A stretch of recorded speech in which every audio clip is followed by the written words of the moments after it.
बिस्मिल्लाहिर्रहमानिर्रहीम। अस्सलाम वालेकुम नाज़रीन, आप देख रहे हैं अनोखा अंदाज। मैं आपका होस्ट जमाल सिद्दीकी। उम्मीद करता हूँ आप खुश खुर्रम होंगे। आज की जो बड़ी एक लेटेस्ट डेवलपमेंट है वो कुछ इस तरीके की है कि दो मुल्कों के वज़राए ख़ारजा की मुलाकात ने अमेरिका को नई मुसीबत से दोचार कर दिया। आखिर ये कौन से दो वज़राए ख़ारजा थे, हम इसके बारे में बात करेंगे। हम आपको अभी इस वक्त इस बात का रिवील कर दें कि ईरान और तुर्की के वज़राए ख़ारजा की मुलाकात हुई थी। उसके बाद कुर्दों को इस्तेमाल करने की जो एक साजिश थी, जब वो मंजर आम पर आई तो बहुत सारे हक़ाइक़ मंजर आम पर लेकर आई। इस हवाले से हम बात करेंगे कि आखिर ये कुर्दों की क्या कहानी है। 4 इस्लामी ममालिक के नाक में दम कर देने वाले ये कुर्द आखिर किसकी पुष्पनाई पे ये काम कर रहे हैं। हम इन तमाम बातों को अपनी इस वीलॉग में डिस्कस करेंगे और आपको तफसील से बताएंगे कि आखिर ये क्या कहानी जा रही है, और उन पॉइंट्स के बारे में बताएंगे जो वज़राए ख़ारजा के दरमियान तय पाए हैं और जिसके बाद अमेरिका और इसराइल को बेचैनी लाहक हुई है।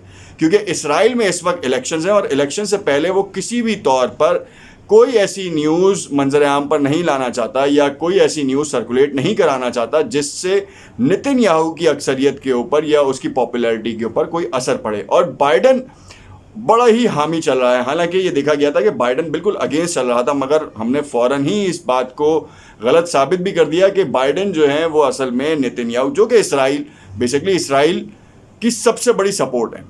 अगर आपने अब तक मेरा यूट्यूब चैनल सब्सक्राइब नहीं किया तो आप सब्सक्राइब कर लें और दूसरों को भी शेयर करें ताकि लेटेस्ट मालूमात से वो भी मुफीद हो सकें। खैर, हम आपको बताते हैं कि जो दो वज़राए ख़ारजा की मुलाकात हुई, आपने देखा कि ईरान में नए साल का आगाज़ है और इस आगाज़ पे सुप्रीम लीडर की तरफ से भी एक बयान आया जिसको हम डिस्कस करेंगे और बात करेंगे, क्योंकि सुप्रीम लीडर ने इस नए साल के आगाज़ के ऊपर एक बहुत बड़ा बयान भी दिया है। सबसे पहले उन्होंने ये बात की कि वज़राए ख़ारजा की, हम आपको बताएं कि वज़राए ख़ारजा के क्या बयान थे, जो नुकात थे। उसमें सबसे पहला जो नुक्ता था जो डिस्कस हुआ वो ये कि ईरान की दिफाई सलाहियत को बढ़ाने के लिए तुर्की जो है अपना जदीद तरीन हेलीकॉप्टर अटक 129 ईरान को दे रहा है। कितने दे रहा है ये सिर्फ अभी एक बात है। हो सकता है कि 5 दे, 10 दे, 20 दे, क्योंकि उसकी बॉर्डर सिक्योरिटी एरिया के लिए ये काम किया जा रहा है। और यही वो बात है जिससे यूएस अपने मफादात को देख रहा है कि वो ख़त्ते में बहुत ज़्यादा कमज़ोर दिखाई दे रहे हैं, क्योंकि ईरान का कहना ये है कि जो अटक हेलीकॉप्टर्स तुर्की की तरफ से ईरान को मिलेंगे उसमें आधा शेयर इराक़ को जाएगा। अगर इराक़ में ये हेलीकॉप्टर्स जाते हैं तो डेफिनेटली बहुत से ऐसे मुकामात पर भी टारगेट हो सकता है जहाँ पर यूएस का इन्फ्लुएंस हो। यहाँ पे यूएस के माफियाज काम कर रहे हैं, जैसा कि हमने आपको माजी में भी बताया कि यूएस के माफियाज भी काम कर रहे हैं इराक़ में और तो और सीरिया में। इसकी तमाम डिटेल्स भी हमने आपको बताई हैं। और साथ में अफ़गानिस्तान में भी काम कर रहे हैं माफियाज, जो कि ड्रग लॉर्ड्स जिसे कहा जाता है, जिनको इन दोनों ममालिक की पुष्पनाई हासिल है। खैर, ये बात लंबी हो जाएगी, कहीं से कहीं चली जाएगी, मगर आपको हम एक और अपडेट दें कि इसमें 4 जो नुकात थे उसका दूसरा नुक्ता ये है कि तुर्की ईरान के साथ ऑयल की तिजारत बढ़ाने पर रजामंद हो चुका है और अब बहुत बड़ा हिस्सा ईरान से जो है ऑयल लिया जाएगा, जिसके बाद इस साल के नए दिन के आगाज़ पे ईरान के लिए खुशखबरी है। ख़ामनेई ने पहले ही इस बात का इशारा दे दिया था कि ये साल ईरान के लिए बहुत सारी खुशियाँ लेकर आएगा और बहुत सारे जो बंद रास्ते हैं वो खोलेगा। और जिसकी वाज़ेह मिसाल आपके सामने है कि तुर्की के साथ शुरुआत हो चुकी है, ऑयल की बात भी हो चुकी है। इस तरह के आप देखें कि ऑयल के साथ जो दूसरा नुक्ता है वो ये नुक्ता है कि तुर्की ड्रोन टेक्नोलॉजी में ईरान की मदद करेगा, यानी कि मदद फराहम करेगा। इस वक्त आपने देखा कि ईरान ने समद ड्रोन बनाया है जो कि कहा जाता है कि वो हूसियों की पैदावार है। खैर, इस वक्त जो तुर्की है वो ड्रोन टेक्नोलॉजी में जो है इन्हेंसमेंट के लिए ईरान को अपनी खिदमत फराहम करेगा, जिसके बाद आप देख सकते हैं कि वाकई अमेरिका की और इसराइल की बेचैनी जो है वो वाज़ेह है और बिल्कुल बजा है, क्योंकि उनको डर इस चीज़ का है। इस बार ईरान के साथ तुर्की खड़ा है, रशिया खड़ा है, चाइना खड़ा है, पाकिस्तान खड़ा है और इन तमाम ममालिक की तरफ से मुतअद्दिद बार इस बात का इजहार किया जा चुका है कि अब नए इस्लामी ब्लॉक के क़याम में ईरान भी हमारे साथ शामिल होगा। دیر آئے درست آئے، اور اس میں دیکھ لیں آپ یہود بھی شامل ہی ہیں، مطلب چائنا دے رہا ہے ساتھ، رشیا دے رہا ہے، مگر جدھر سے عرب ریاستوں کی طرف سے جن کو سپورٹ ملنی چاہیے تھی وہ نہیں مل پا رہی. عرب ریاستیں بھی جو ہیں وہ اسرائیل کو سب سے زیادہ فیور کر رہے ہیں، اور اس فیور کے چکر میں دیکھ لیں آپ ان کا کیا حال ہو رہا ہے. اس وقت ایک اور بھی خبر منظر عام پر آئی تھی کہ پاکستانی خواتین کو سعودیہ کے شہریوں سے شادی کی اجازت نہیں ہے. خیر اس کا بھی خلاصہ ہم نے کر دیا تھا، اگر آپ ہماری پریویس ویڈیوز میں جا کے دیکھیں تو آپ کو اس کے بارے میں معلوم ہو جائے گا.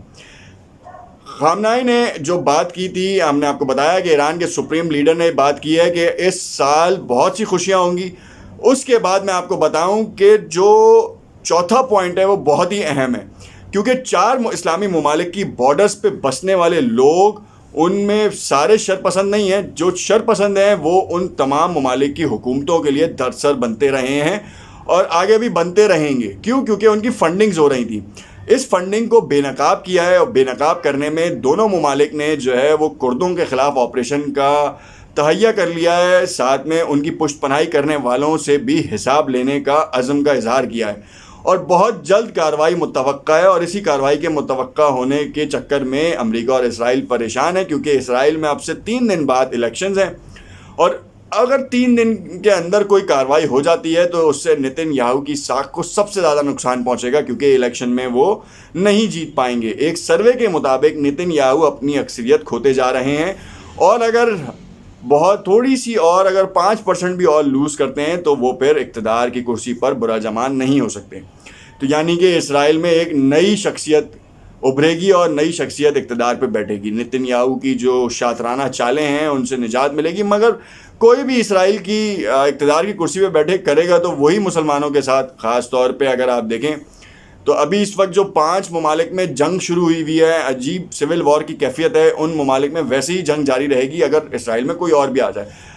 اگر عرب ریاستیں ان کا ساتھ چھوڑ دیں اور اسلامی بلاک کے قیام کے اوپر آ جائیں تو پھر ان اسلامی ممالک کے اوپر کوئی آنکھ اٹھا کر نہیں دیکھ سکتا.